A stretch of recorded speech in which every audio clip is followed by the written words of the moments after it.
Greetings and salutations. This is Wolffoetowtech coming directly to you through the power of the internet via the YouTube video sharing platform.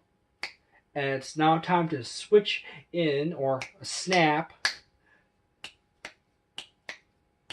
I can do double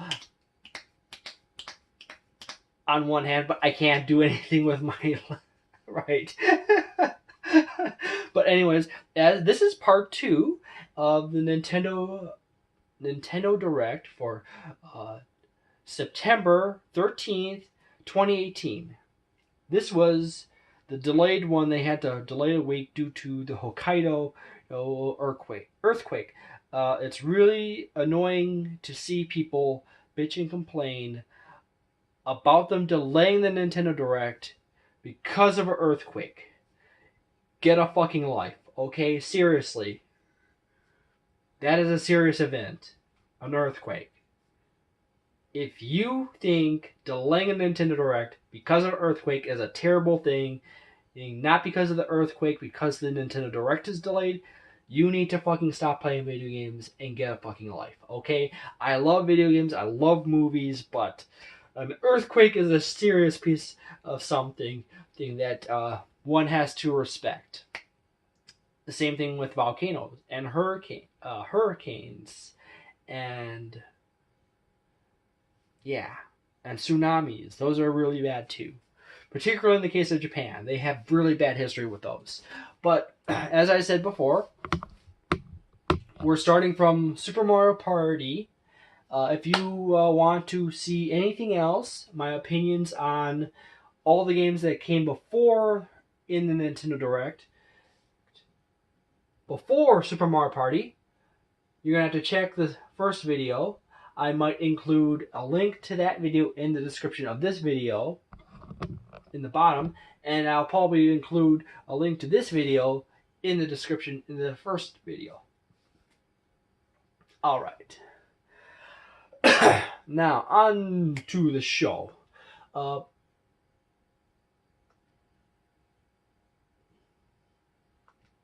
Peachy's like tumbling in the background. Oh, there's a whole bunch of new features. This seems to also be echoing back to the original Mario Party in some extent. There's Waluigi.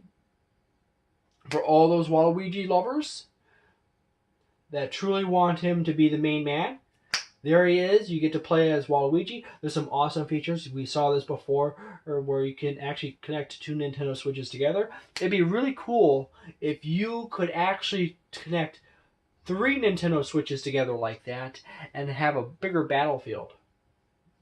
You also have Rosalina as a playable character. There's a whole bunch of new modes. There's even a 4-player cooperative mode. There's actually more of a story mode. There's a challenge mode for various games.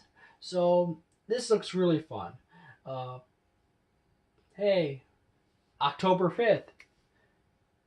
Here it comes, 2018. There's another 2018 game. There was a lot of 2019 games in this Nintendo Direct, but there's a lot. This is really fun. Here's a new game from Game Freak of Pokemon fame and Drill Dozer and a few others. Every so often, Game Freak makes a non-Pokemon game. Typically, it's an RPG or an action platformer.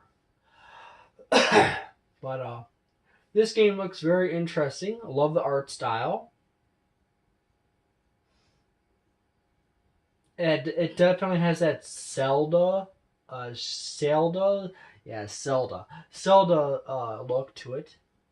Available 2019, the same year as the next generation of Pokemon games. And here's Cities Skylines, Nintendo Switch edition.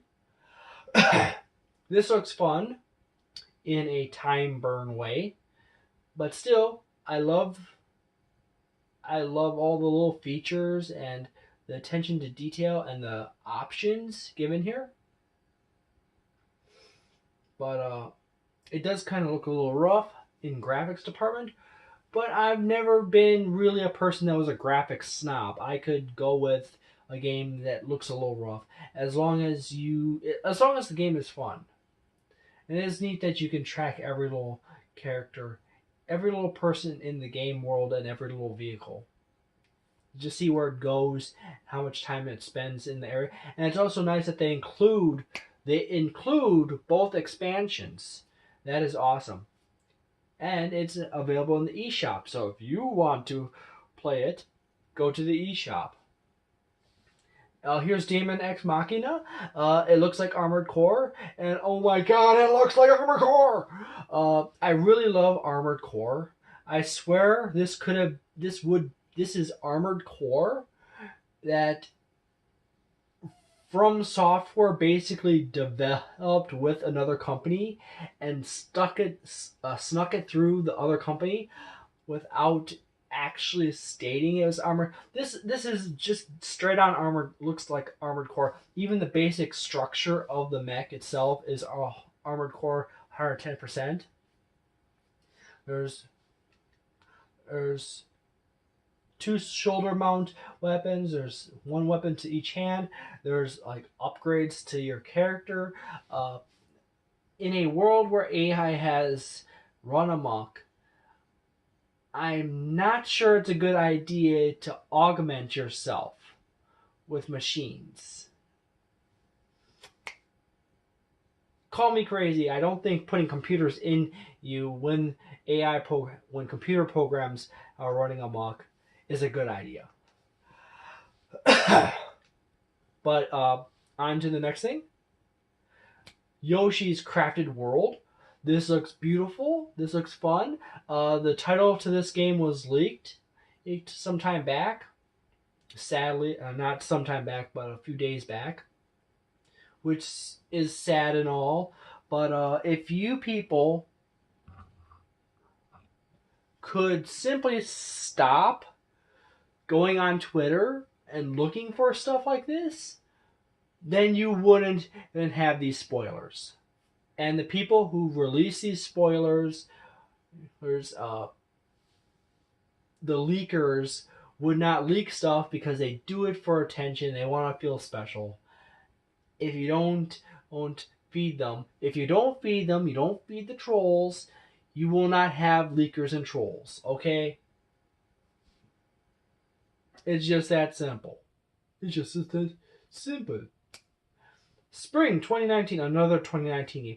There is a lot of 2019 games in this Nintendo Direct, but there's also been quite a few later 2018 games, and a few that are releasing right now. This is kind of neat that a company is going to start releasing a bunch of board games and card games for the Nintendo Switch. I actually thought this would be like an amazing idea. Nintendo could have actually done this a long time ago and just contacted other companies, board game companies like Hasbro, Milton Bradley and Hasbro and a few others like that, and say like, we would like to make a video game version of your board game. Would that be cool with you? And then Nintendo could like sell those board games for $9.99 on the eShop for the Nintendo Wii U and the Wii. Back when I originally thought about it. But being that it's taken this long to really have this come about, yeah. Okay? I know a few people, by the way, who are really into board games and card games.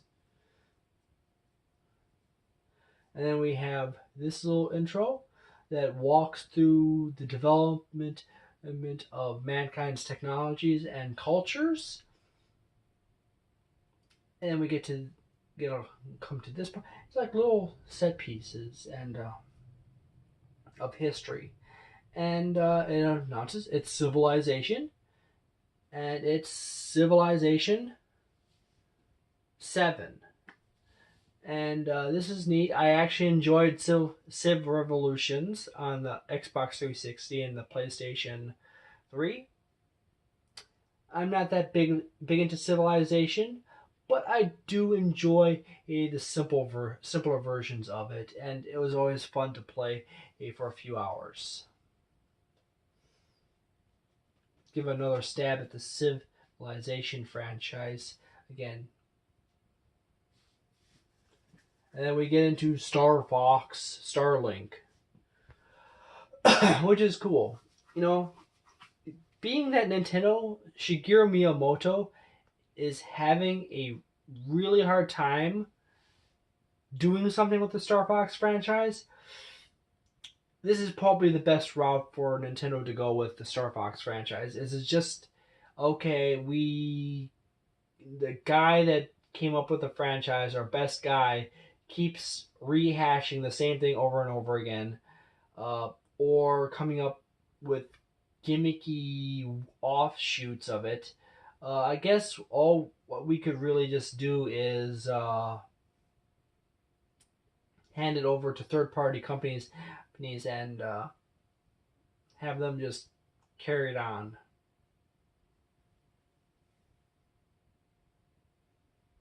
October 16th. Put that on your hat. And then we got 2 new RPGs.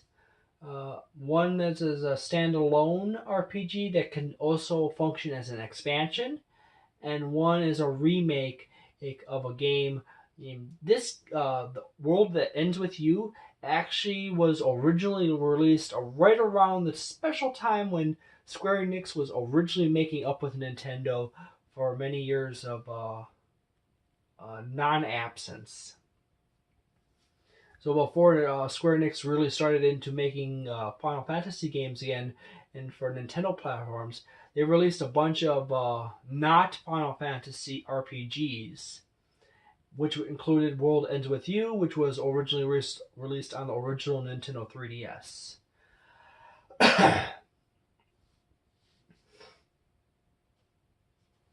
And then we have this Torno, the Golden Country, which is an expansion / standalone game. Then here's a whole another thing. Warframe, which was a launch game for the PlayStation 4, which is awesome in itself. And then we have Just Dance 2019, which is another Just Dance game, like Just Dance 2018 and 2017 and 2016 and 3 and 2 and 1. There's FIFA 19, which I don't care about. And we got Team Sonic Racing, which looks fun, which would be a nice alternate to Mario Kart. And in the case of Mario Kart, this is why I'm going into a suggestion. It's a good idea to have many games of many different genres coming out in a time frame, and it's also good to have a new set of games of the same genres coming out every so many years. We had Mario Kart 8 Deluxe in the launch year of the Nintendo Switch.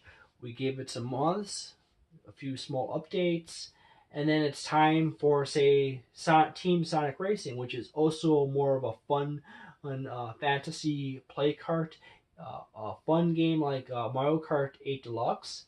And then probably another good idea is for Nintendo to revive the F-Zero franchise after Sonic Team Racing. Give Sonic Team Racing a year or two to play itself out on the Nintendo Switch, and release F-Zero on the Nintendo Switch. And you basically get a year or between each of those games, which would be good.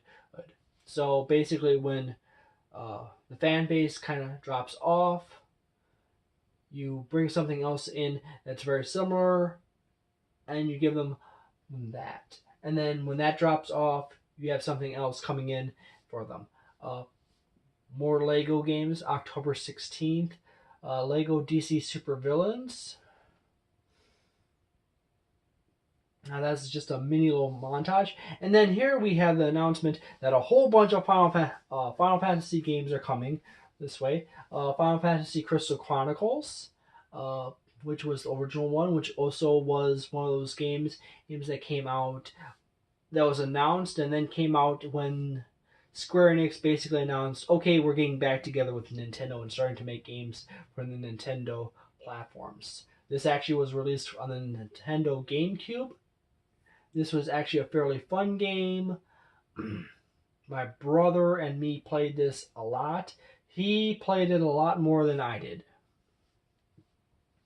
Okay?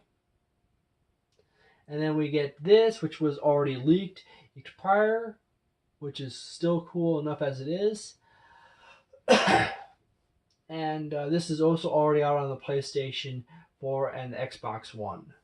And mobile, right? Yeah. The Pocket Edition, the regular one, is out on mobile.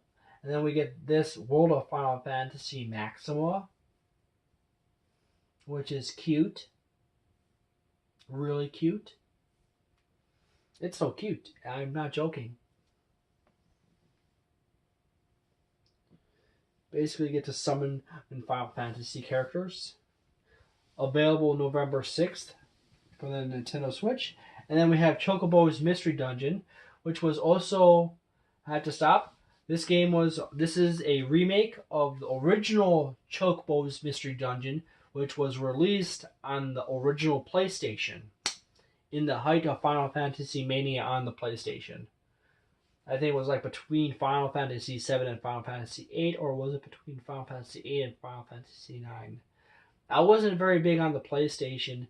I was still not on the Nintendo side.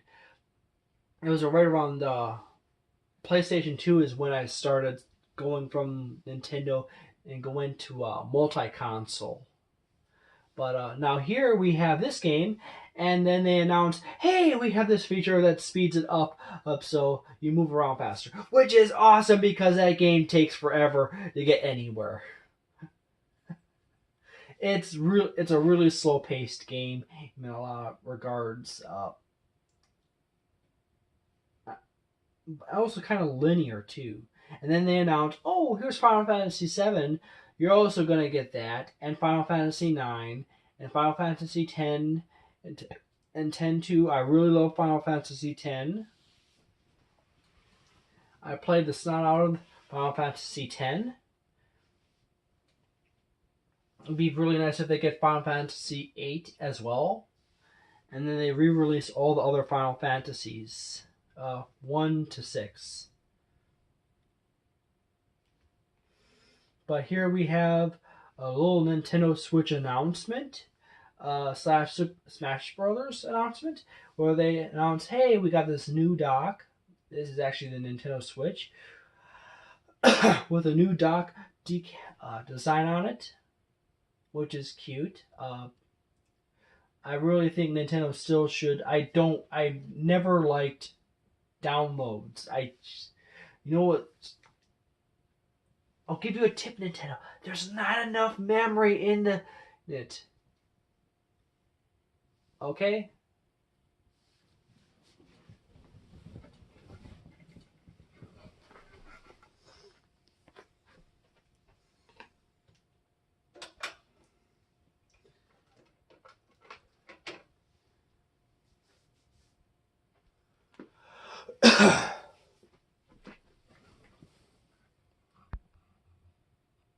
And it just glitched out. It just happens. Give me a moment.